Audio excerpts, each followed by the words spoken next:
In my top 5 Islay Scotch affordable and available episode, I set a price limit of $100. That cap is gone. I've got my Peated and Pricey picks behind me, so let's do this.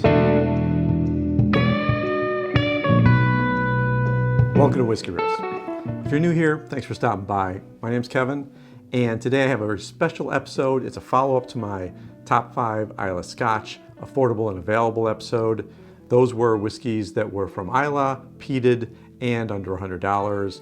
Today, I have choices that I wanted to use in that video, but they're a little more expensive, a little harder to get, and they're still really great whiskeys though. So that's what this episode's about. I tried to keep them to 5, but I had to put in a 6th one because it just had to happen. I couldn't trim them down any more than that. But like the previous episode, I am limiting the bottles to expressions that come directly from an Islay distillery.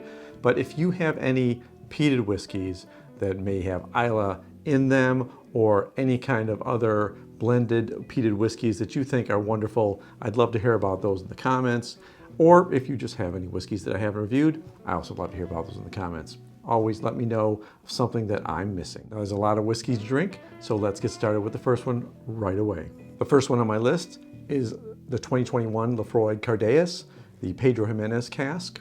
This is at a cask strength. It's bottled at 58.9% ABV. The price that I bought it at was $120. I grabbed it immediately on the website as soon as I could get this bottle. This Islay whiskey is triple matured. It started off in ex-American bourbon casks. Then it spent some time in quarter casks, which are smaller and tend to give it more wood influence. And then it finished its life in Pedro Jimenez hogsheads. The sherry influence is big in the color, but since this is a Laphroaig and they love to have all their whiskeys color the same, it's going to have some caramel coloring in it also. Good news is at cask strength, there's really no reason to chill filter this whiskey. Unfortunately, they don't say that on the bottle, that it's non-chill filtered, but that's a good assumption at this level. You really only need to chill filter whiskeys that are below 47% ABV. On the nose, you get a very typical Laphroaig note right away. It's a little bit of iodine, a little medicinal, but because there's also that sherry influence, the sweetness takes away from some of that cutting edge that you get with maybe a Laphroaig 10. I don't know if it's a quarter cask or the sherry cask, but I'm also getting a nuttiness. Definitely the berries and the raisin notes from the sherry cask are there.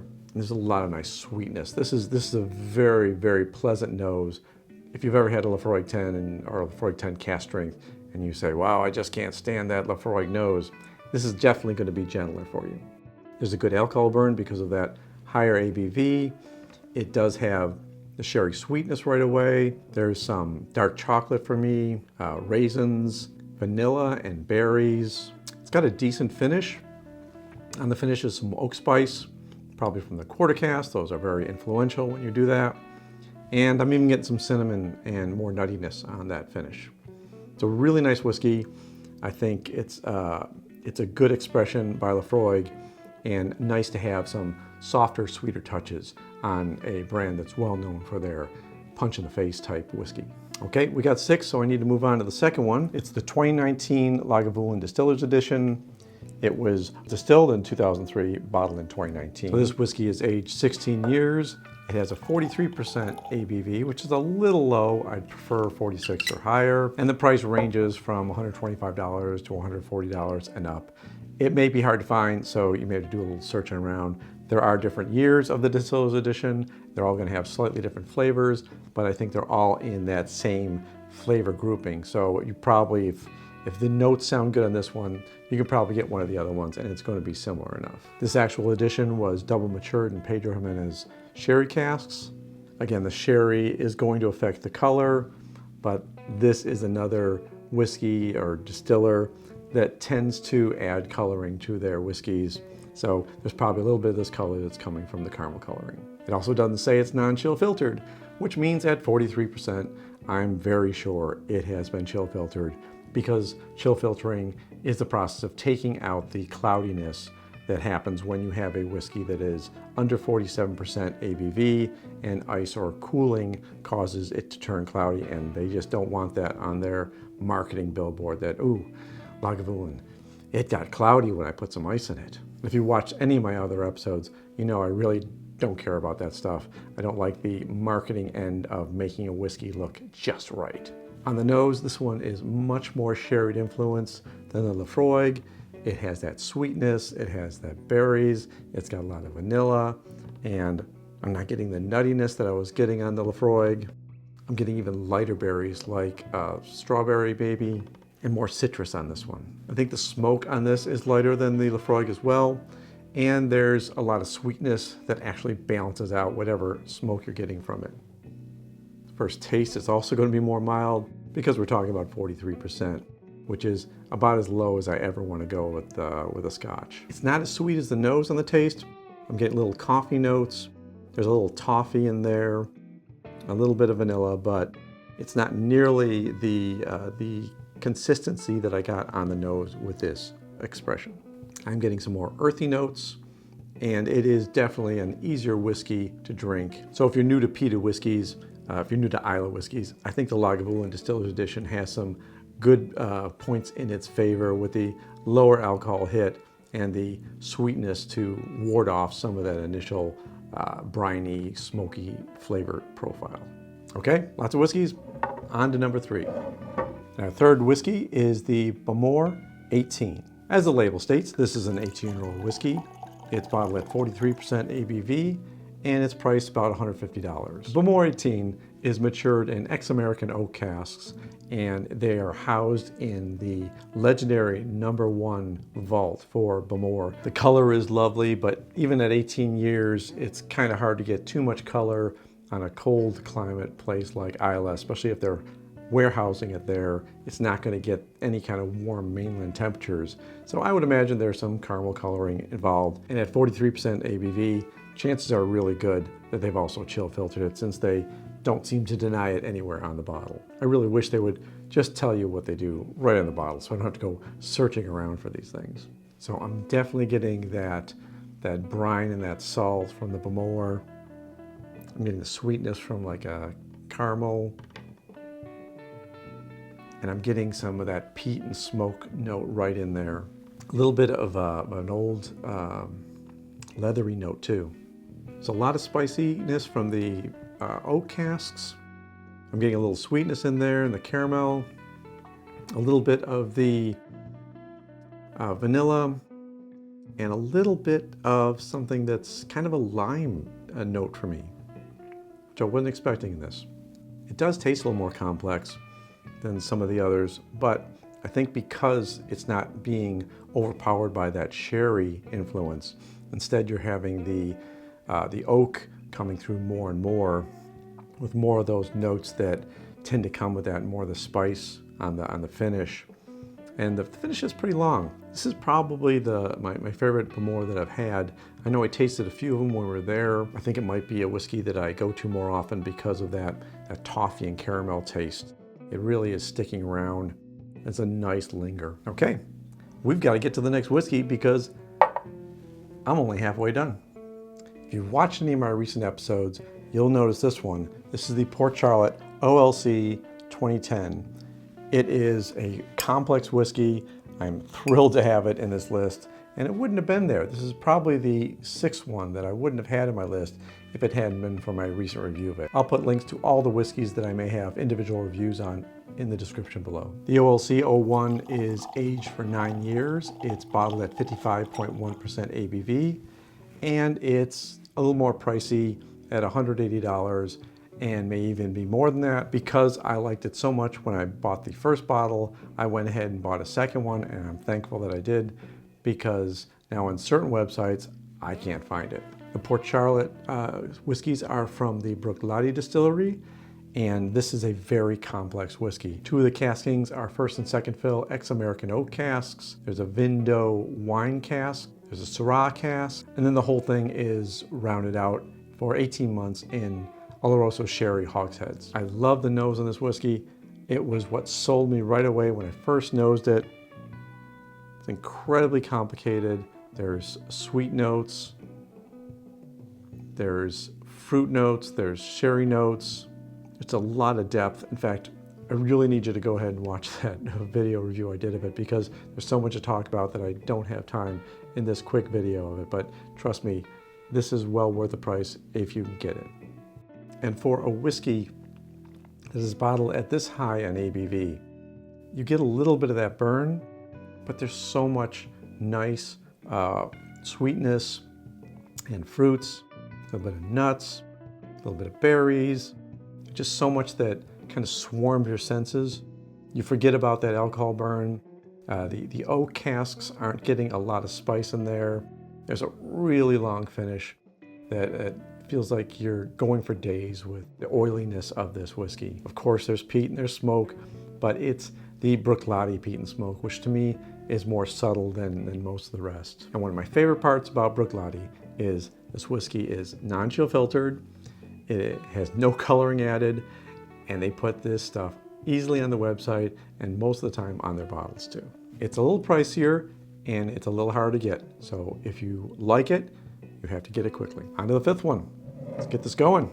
My fifth pick is one that I've reviewed recently also. It's the Ardbeg Tryvon. This is a 19-year-old whiskey. It's bottled at 46.2% ABV and it's pretty pricey. This is the second batch of 3. First one was 2019, this is 2020, and they just came out with their 2021 one. They just came out with their 2021 batch. I haven't been able to get the 2021. I am looking for it because I really love this one. Again, this is another complex Islay Scotch. This is non-chill filtered at that ABV. It doesn't need to be chill filtered, but there probably is some color added. It doesn't say no coloring added that I could find on the website or the bottle. But this is Ardbeg, and they tend to want to have all their ducks in a row and all their colors just right so that every bottle looks exactly the same. This whiskey is matured in ex-American oak and also sherry casks, and it has 19 years of maturation.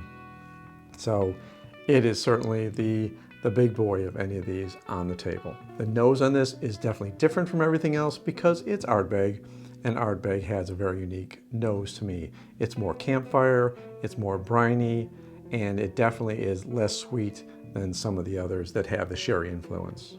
But there is a sweetness down in there. It's a little bit of berries. It's a little bit of like a dessert topping, very, very subtle, not a sugary dessert topping.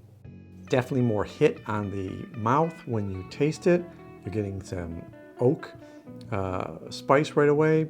You're getting that burn from the alcohol, and the sherry notes are kind of pushed back. You're not getting as much sweetness on the taste.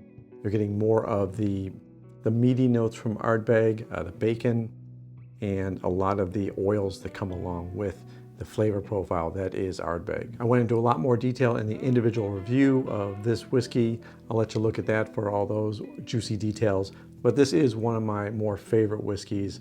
On this table, it's got a lot of competition though, so I don't know if it suddenly wins out over the batch. We'll go over that right at the end. Last but certainly not least, my sixth pick is the Octomore 11.3.